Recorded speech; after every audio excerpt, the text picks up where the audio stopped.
Balay ko ng ngalan sa Diyos. Amen. Praise the Lord. Nalipay ba ka na imong isimba ang Diyos? Kaya kung pili ka malipay sa pagsimpas Ginoo, walay kapuslanan ang atong pag-anisimbahan. Amen.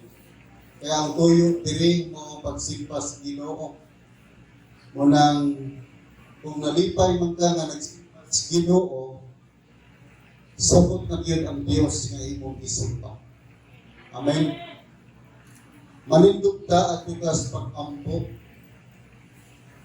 Abahan na mong nagitong, among itahod ang inyong presensya, tungod kay niya ka sa mong kaliwala karon, ay sumala sa imong pulong, duha o tulo, na naghisgot sa imong ngalan, niya ka sa mong kaliwala.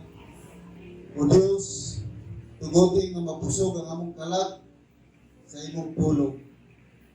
And give us more wisdom and knowledge, Lord, aron makasabot kami sa imong pulong. And continue to anoint your servant so that I can speak your word in accordance to your will. Salamat, Ginoo, sa imong pagpantanak sa ngalan ni Jesus. Amen. Nakapanglingkod ka diya sa presensya sa Ginoo. Karon ang atong topic, ang atong pagtun-an, atong giuluhan o learn how to value the things that we have. Atong katunan kung saan nato paghatag og bili sa mga butang na naata karon. Amen. Unya ang atong foundation scripture diri sa Leviticus chapter 26, verse 14 to 16. Ako basahon sa Cebuano nga pagka-istorya kay pagsada kayo. Basahan lang po ninyo nang ipakita niya sa screen. Ingon diri apan kung dili ka mo magpakalinghok kadako, kung dili ninyo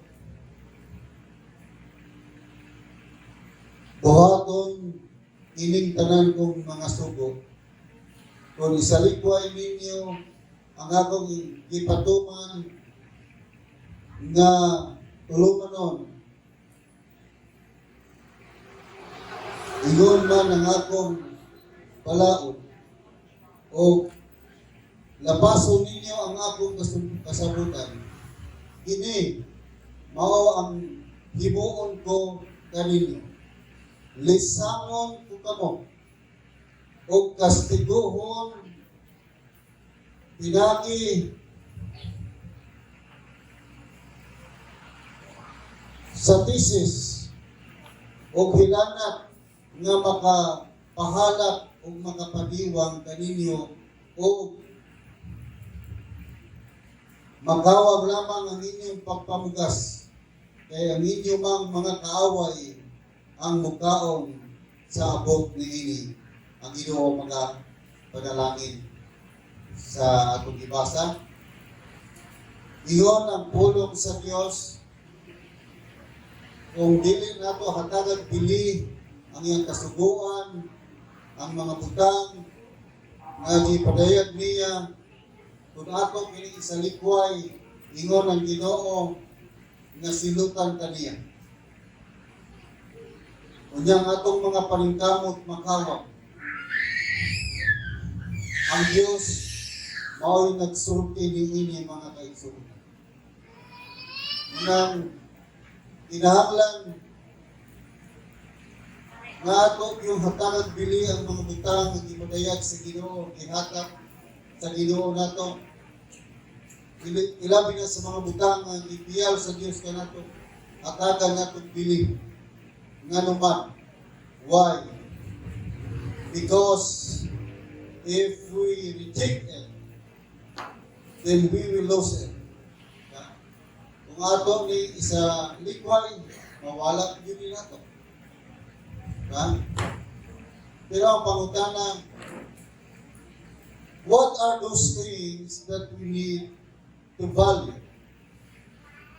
Sa mga butanga sa atong kinabuhi, nga kinahanglan natong hatagan og pili. Unang-una, our life, ang atong kinabuhi. John 14 verse 6. Jesus answered, I am the way, the truth, and the life. No one comes to the Father except through me. Ingon si Jesus siya ang dalan, ang kamatuoran o ang kinabuhi. Walay makaadto sa Amahan, gawas pinaagi kaniya. Si Jesus ang kinabuhi. Siya ang tinugdan sa kinabuhi. O kita gitagaan niya kinabuhi, o gibiyar ka nato ang kinabuhi. Our life is alone from God, or it comes from God. Isa man ang loan. Ihulaman o utang. Ang imong kinabuhi karon hinulaman ra gyud sa Ginoo o gikan gyud na sa Ginoo. Time will come that we will give an account to God of how we use it. Mabot nga ang panahon nga pag-igusay ka sa Ginoo. Kung yun sa nato paggamit ang atong kinabuhi. Sama ra nang maghulam kag balde, manubag kas tag-iya kung mabuak. Amen ba? Talagsa na siguro tag-iya nga niingon kanimo, nalipay ko kinabuak ang balde. Pero na-isaya dagoy ng utok ang tag-iya. Nga naman, niingon siya, nalipay ko, nabuak nimo ang balde. Kapay nag-ingon na. Isang talaksa na galing panahon wala. Kung sa ito pa, kung mabuhat ang inyong kinabuhi, atubang ka sa Ginoo. Makipusay ka sa Ginoo. Ano man? Because how we live our life is a way in how we choose our destiny. Kung yun sa nato, pag kinabuhi ng atong kinabuhi, kung punay paagi, kung saan nato pagpili ang atong destinasyon. Kaya ang destinasyon sa kinabuhi, duhara, langit o impyerno. Amen. Kung samtang kinabuhi ka sa imong kinabuhi, unyawa ka mga lagad sa Ginoo, ang imong destiny, padulong gayon sa kalayo sa impyerno. Apan kung nangalagad ka sa Ginoo samtang buhi pa ka, ang imong destiny, maugayon ang langit. Amen? So we need to use our life wisely through serving Him. Kinahanglan na ito nga atong gamiton ang atong kinabuhi sa maalamon, pinaagi sa pagpangalagad gayon sa Ginoo. Ano man? Because if we use our life in a worldly living, then we will lose our life because we will go to hell. Kung ang atong kinabuhi, atong igamit sa kalibutanong pagkinabuhi, mawala ni. Kaya nga naman, mga atong kasingkero. Unang importante kaayo, na atong gamiton ang kinabuhi para sa Ginoo. Kay di man na imuha, loan ra man nimo, o gihulaman ra nimo, or ipalabong ra gyud sa Ginoo. Kaya nga naman, mga piniyalan na ta, we are only a steward of our life. Amen? Steward. iniyalan ra. Number 2, nga mga butang atong dagan bili sa atong kinabuhi. Number 2, in relational aspect. Gusto mo relational aspect. Sa atong pakikrelasyon nga aspeto sa atong kinabuhi. 1 John chapter 4, verse 12. No one has ever seen God, but if we love one another, God lives in us, and His love is made complete in us.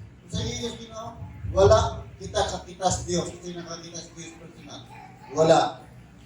Pero kung maghigugma ito sa usap-usap, ang Diyos nagpuyok na nato o ang iyang gugma natong kompleto. Yeah? So sa ato pa, in every relationship, it is important for us to know that the love of God is the center of it. Amen ba? Sa matag relasyon na naata, ang klaseng relasyon, relasyon between husband and wife, sa kinikanan sa anak, o bisan pa gani sa boyfriend, sa girlfriend, o sa mga relative, dapat ang sentro ni anak ang Diyos.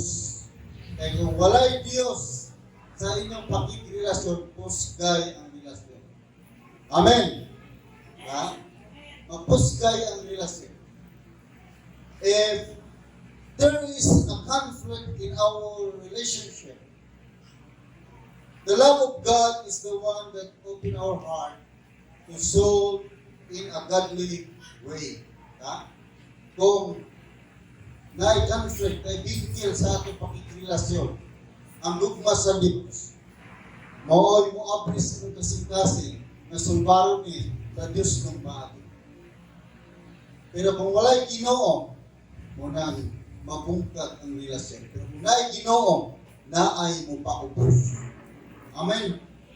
Pero kung wala'y Diyos, ang garbo, mo'y maputing babaw, munang maguba yun ang relasyon. Then, neglecting small problems within our relationship can cause of losing our loved ones, friends, and relatives. Neglecting small problems. Kung pasabitan, gamay ng problema, baliwala na nimo. Mo na inyay hinungdan na mawala ang mahal sa kinabuhi nato, mga higala o mga pagyente. Tungod kay ato ng baliwala ang ginagmay nga mga problema. Amin ba? Ginagmay pero kay paypayan mas demonyo, mudako, mo nang mabuhat ang relasyon sa pamilya. Importante kayo. That's why we need to value our relationship to each one of us and motivate with godly love. Munang kinahanglan yun nga hatagan atong pili ang atong pakikrelasyon sa usap-usap. Ug atong i-motivate ni sa Dios nun nga gugma. Habukan sa Dios nun nga gugma. Kaya kung dili ni nato hatagan pili, if we will not value our relationship, it will break. And it will cause painful experience of the heart. Kung dili nato hatagan pili ang atong pakikrelasyon, mabuak na. Kunya pagkabuak, muna hinungdan nga makasinati, sakit nga kasinatian ang kasing-kasing. If our heart is affected, we lose our control. Ito karon. Mananglit, dili na to hatagan pili ng atong pakikrelasyon, mabuak. Muna hinungdan nga makasinating sakit ng kasinatian ang kasing-kasing. Kung ang kasing-kasing mapiglahan, mawala na ang atong control. Tinuod dili. Maapektahan ka niya itong kasing-kasing wala atong self-control. Nga naman, kay ang kasing-kasing mutikta sa imong baba, musulti ang imong baba o ang imong baba, magsigig yawin. Kunya, buhaton sa lawas, kunya, pagbuhat sa lawas, mahimo ng issue of life. Ha? Unang, ingon ng Biblia, guard your heart. Bantayi ang imong kasing-kasing. E yun ang Biblia, out of the abundance of the heart, the mouth speak. Kung unsa ang kadagaya sa imong kasing-kasing, upunay iguwa sa imong bang. Kunya, kung ang atong kasing-kasing naapektahan na, mawala na ang atong control sa kinabuhi. Unang importante kayo na atong bantayan ang atong pakikrelasyon. Unsang klaseng relasyon na ka, dapat ang simple ang Diyos. Number 3, in spiritual relationship to God. Ang atong espirituhanong pakikrelasyon sa Diyos. Unang Matthew 6:33, nag-ingon na unahon na to ang gingharian sa Diyos ito ang pagkamataro na ang tanan igadugang lang kanina. So ganit, but seek first His kingdom and His righteousness, and all these things will be given to you as well. Munang importante kayo po na atong atagag bili ang atong pakikrelasyon sa Ginoo. Because departing ourselves from the presence of God, we will lose everything. Kung magpalayo ang atong kaugalingon sa presensya sa Diyos, mawala yun mo ang tanang mga butang. Ha? Mawala yun. Kaya nga naman, nagpalayo naman kas Ginoo. Tanawa itong prodigal son. Ingon siya siyang amahan, kay bahinin ako sa mga katigayon akong bahay. Katigayon na. Tungod kay buotan kayo ang amahan. Iyahang ihatag ang bahay. Unya, ang anak nagpalayo sa presensya sa iyang amahan. Gihurot niya gasto, giabot siya sa punto na nahanaw ang tanan nga naami. Nga naman, nagpalayo man siya sa iyang amahan. Nagpatuyang sa kinabuhi. Munang, kung mapalayo putas presensya sa Diyos, sortihan ko ikaw ang tanan na naami mo mawala. Peace and joy of you in your heart, protection, provision, tanan, good health, mawala na nimo kung magpalayo din ka sa presensya sa Diyos. God is still God, even if people will not serve Him. But the life of the people will be destroyed or will be destroyed by the people. Ang Diyos, nagpabiling Diyos, bisan pa ang mga tao, dili mo simpa niya. Pero sorgihan ko ikaw, ang kinabuhi sa tao, maguba. Or dupok sa Diyos. Amen. Ang pabiling na ng Diyos, wala'y magtibahan sa atong Diyos. Hindi ka mo simpa. Pero ikaw, dupon ka sa demonyo. Ano man, nagpalayo ka sa Diyos. Amen.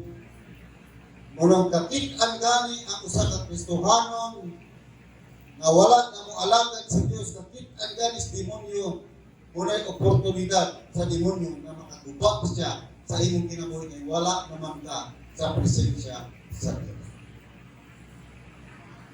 Ano? Because he or she outside the perimeter of God's protection and blessing. Anong maguba? ay wala naman ka sa perimeter sa Ginoo na proteksyonan ka o panalangin. Muna, kung di ka musimba, ikaw alkansi, dili ang Diyos. Kaya kung wala tao musimba niya, magpabilin siyang Diyos.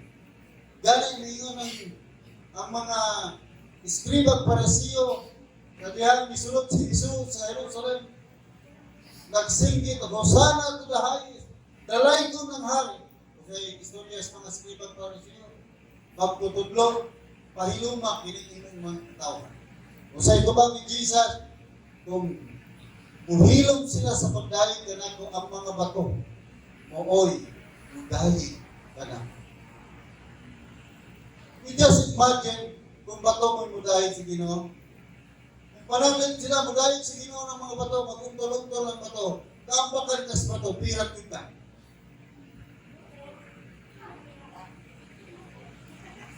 Dili na komedya. Pag-untol-untol ng mga batos, pagdahig sa Ginoo sa may tabok, kumaitan ka. Impas ka.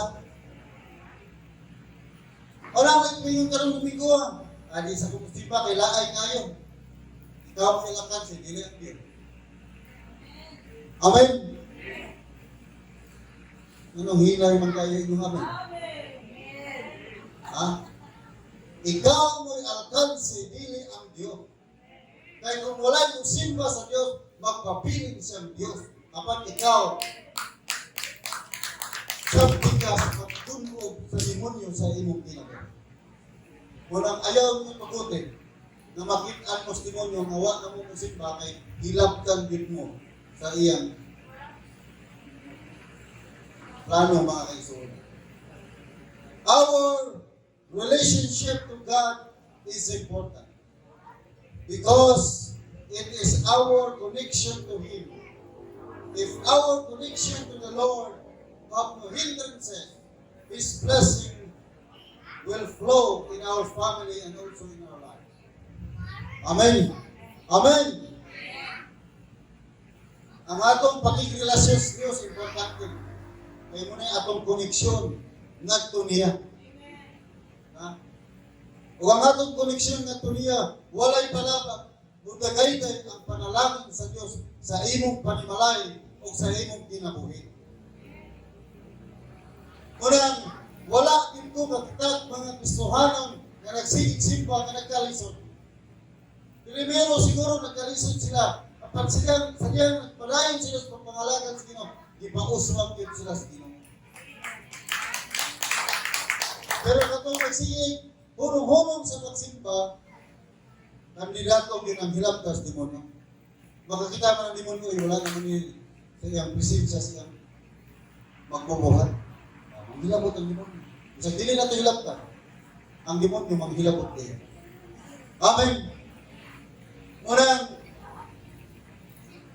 whatever problems that you have, don't allow your relationship to the Lord to be affected by your problems because it destroys your whole life.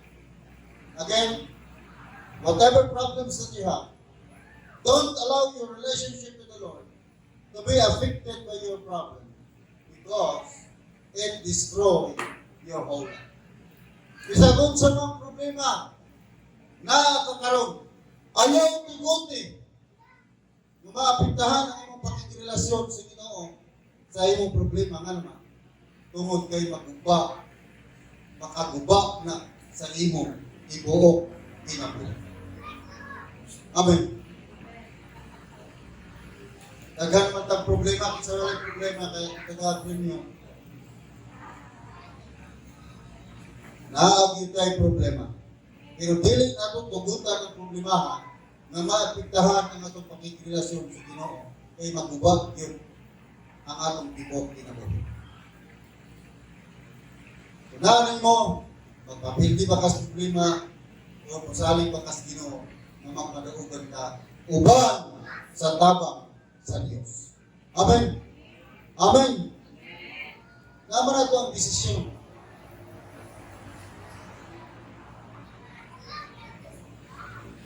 Unang, importante kayo ang atong pakikirelasyon sa Diyos. Pakagana, how's your relationship with God? Kumusta ba ang imong pakikirelasyon sa Diyos? Kaya ikaw rin nasayo. Amin ba?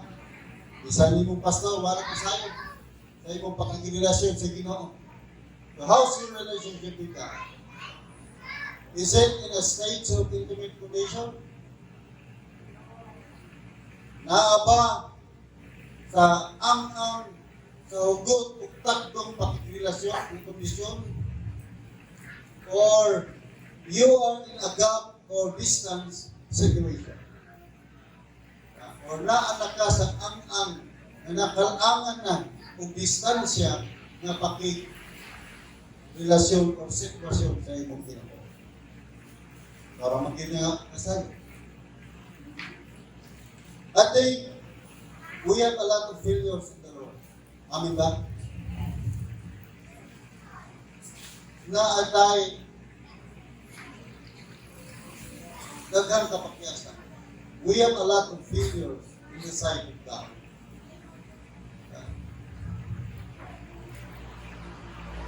Unang, this is the right time to draw near to Him. Humble yourself under His feet because He is waiting for you. Amen? Naganda kapakyasan. Diyan sa kabangan sa Diyos. Kung may panahon na mapaduol ka sa Diyos. Amen ba? Pagpaubos ka niya siyang piilan. Ano man ang Diyos nagbulat ka na ito na mo dool ka sa Diyos. Naghandang mga pagkulang. Amin ba? Tinuod ba ron?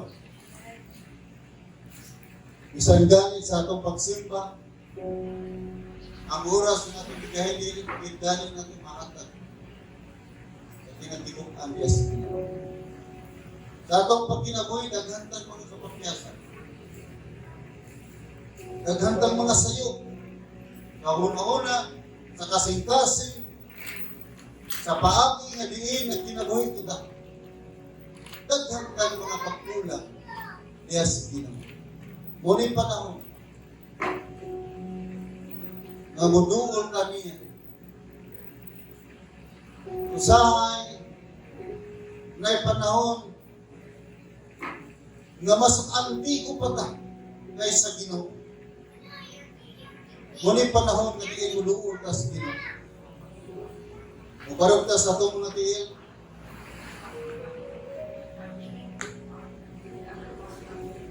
Doon na sa Ginoo.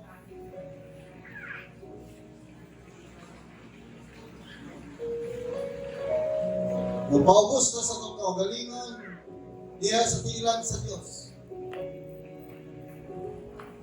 Kaya ang Ginoo naghulat na mong pangilalim na niya. Amen. Hallelujah. Biyong ko na ito mga mata. Naguti ang presensya sa Ginoo o magadikta sa iyong kasing-kasing karugulo. Mangayot at pasaylo sa Diyos. Kaya wag na mahibalo kung gano'n sa siyang balik. Pwede humanin yung simba. Pwede ugma o karong gabi. Pwede po kuhaon sa Diyos ang hinulaman natin.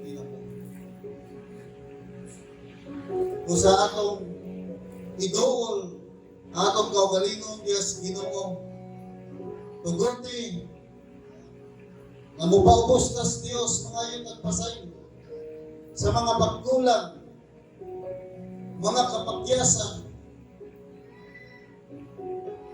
na atong nabuhat.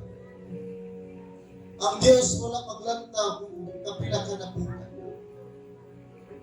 Apan ang Ginoo, concern sa imong pagbago. Sama sa hinubay sa prodigal son. Nga iyang aman kanunay nangandoy na mabalik ang iyang. naghula. Ano sa uba? Mausap na kita sa itong kinabuhi. Ano na yung naghulat ng news na musurinder ta? Diya kaniya, ang atong mga garbo, ang atong mga kasuko, ang atong mga talagod kahiupos, atong isurrender sa Ginoo. Ang atong mga problema, atong isurrender diya sa Ginoo. Naghulat ang news ka nato, nga musulti taniya, mubugpo taniya, kay siya ang atong langit ng amahan. Dili siya mamutana nga nang makasalak ka. Nga nang napakyas ka. Apan ang Ginoo naghulat nga mo surrender ka kanina. Mangayog pa sa iyo. Kung idilikan na ito, pagbalik ang atong kinabuhi, ay hapit na mubalik ang Ginoo. Mga kaigsunan na kung ihangiyong matag sa kanato na maging seryoso ta, niling rosa, solbihe ang Diyos. Bukha ang imong ba, abrihe ang imong kasintas. Sinatia ang mahigugma ang presensya sa Diyos. Ang dihog sa Diyos. Dalayon ka, padayon ka igsoon. Padayon sa pag-iistorya sa Diyos. Humble yourself. Paubos sa inyong kagalingon. Tungod kayo nagbulat siya ng rasa. Gusto sa Ginoo nga mugawas na ni mong balay alang buhanan na ikagawasan, kalinaw ang kalinaw. Kung gusto kang muluhod sa Diyos, luhod sa Ginoo. Kung gusto kang muhilak sa Diyos, hilak sa Diyos. Dili nato matig-ako ng atong kasing-kasing, atong isurrender ang tanan natong mga kaluyahon, mga kapakyasan, mga pagkulang, mga problema kabugat sa kasing-kasing. Problema sa panimalahi, problema sa relasyon, problema sa panginahanglanon, kaayuhan sa malatian. Ang Diyos andam nga mutubag sa tanan nimo panginahanglanon. O dalayon ka sa Diyos. Ginoo, niya kami nagpaubos sa mga galing. Nangayon pa sa iyo, sa among mga kaluyahon, sa among mga pagkulang, tuguti Ginoo, kuha ang kabugat sa among kasing-kasing kayo. Ang kakapoy sa among kasing-kasing, kagubot sa among hulang, kabugat sa among kasing-kasing kayo. Tuguti o Diyos, na ang kalinaw nga langit na namong madawa, ang kalipay nga langit na namong madawa, araw na nga mong mga talaan, makapahuga. Salamat Ginoong Diyos sa imong pagkamaayo. Dalaygon ka sa walay katapusan, sa pangalan ni Jesus, kami nag-aampo. Amen. Amen. Palakpakan natin.